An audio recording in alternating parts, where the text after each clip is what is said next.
Air Marshal, I would like to ask you about this 5th generation fighter jet program today.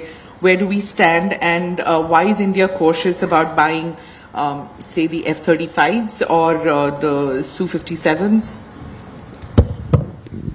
So, to start with, we have been tinkering with 5th generation program for a very long time.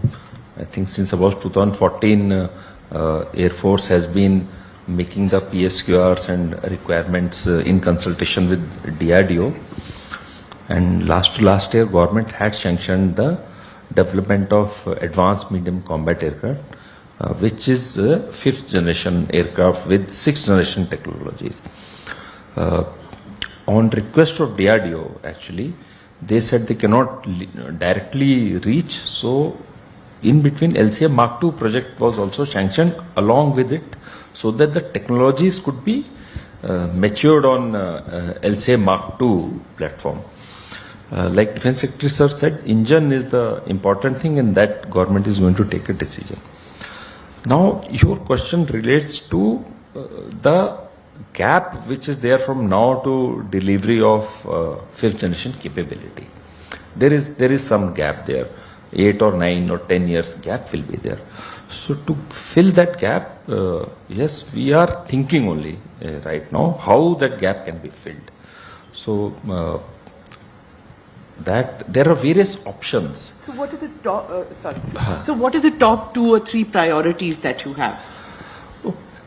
Means I cannot list the platform that we are still working out, but yes, certainly 5th generation capability, long range air-to-air missile, these kind of we have a list. We have a list which, when my turn comes to say that, I will say that. But as far as 5th generation is coming, we are considering.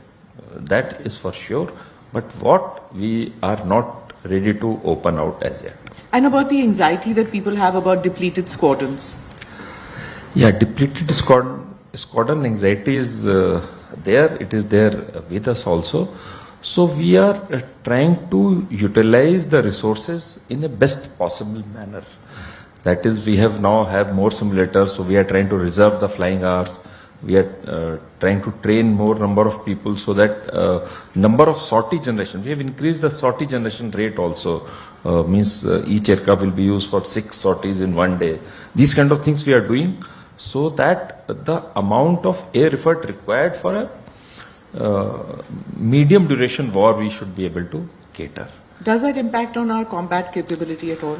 That is what I'm saying. We are trying to move around that, rather work around that, to ensure that the combat capability doesn't falter in any